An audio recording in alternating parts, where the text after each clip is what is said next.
Inclusive Matters wants to give a big shout out and thank you to Develop Diverse for hosting and moderating a great webcast. They invited Inclusive Matters along to talk about how to tell when you have just compliance-driven diversity and inclusion in an organization or when you really have that true buy-in that's going to impact with influence. We had an engaged audience with lots of questions, and we're even going to answer one of the questions at the end of this quick loom. So what did we talk about? Well, it was how to spot when you have buy-in and how to build it.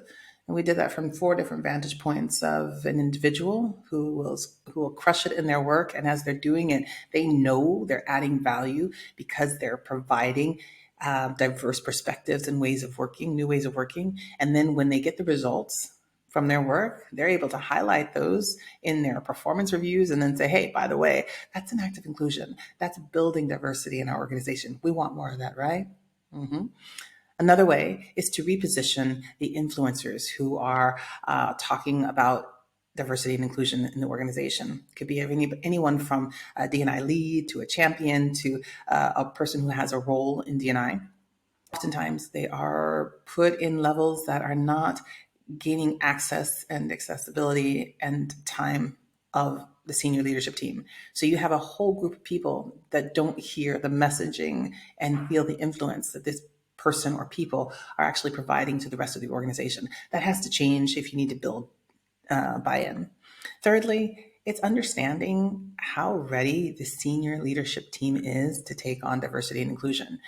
It could be that 1 or 2 of those individuals are actually really tapped in and they're trying to move mountains. They just haven't done it yet, or maybe they're not doing it in the most efficient way. Or you could have people that are simply so resistant that they will pull everyone back. I think you know what I mean.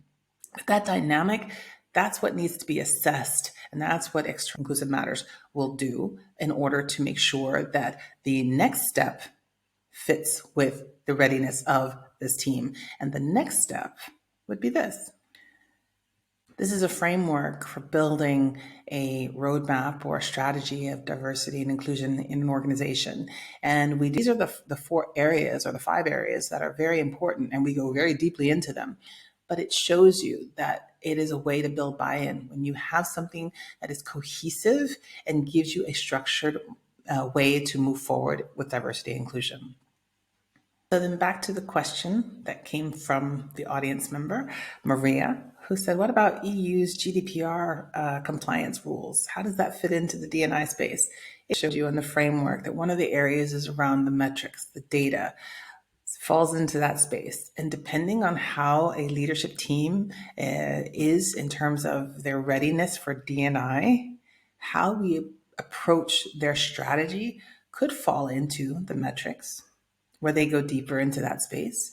It could fall into the leadership where they do something else. It could fall into the point of view where you talk about it among your team and how to get the company aligned. So to that question, just like any other part of diversity and inclusion, how does it fit into the entire picture?